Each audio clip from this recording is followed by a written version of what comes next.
Welcome to Win the Day from Back to the Bible. I'm your coach, Pastor Nat, and today we're going to talk about the crazy commands of Jesus. What could Jesus ask you to do that would be hard to actually perform? I probably have many acts of obedience that seem too hard or even ridiculous for me to do. The question is, why?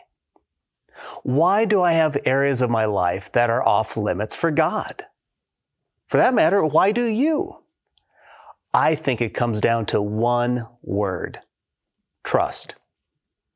God is all powerful and all good. So when God says go, or He says do this, we should obey. We find a great example of why in John chapter 11, beginning in verse 38. Then Jesus, deeply moved again, came to the tomb. It was a cave, and a stone lay against it.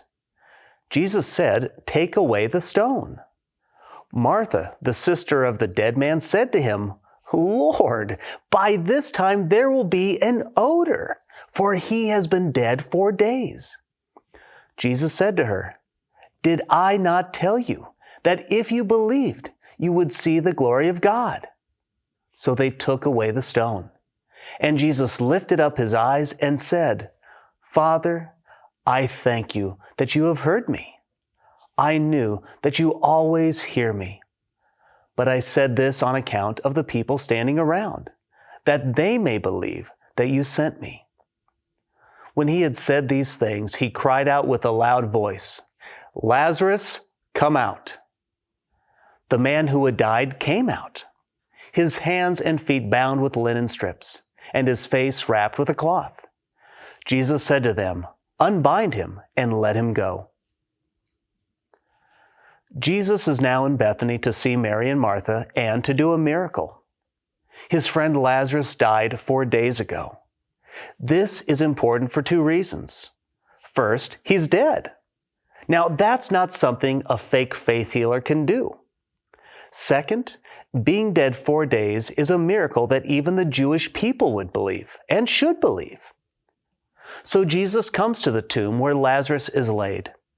He's been wrapped and prepared for burial. He's dead. They planned on him being dead.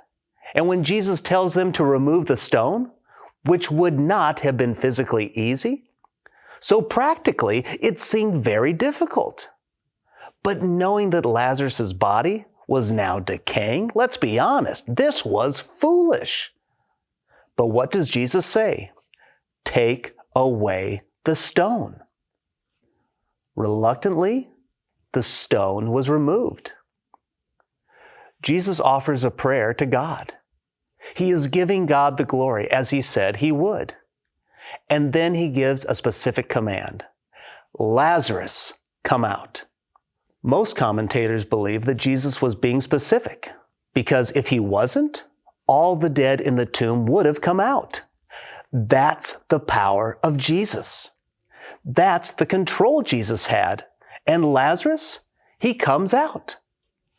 Again, Jesus commands the people.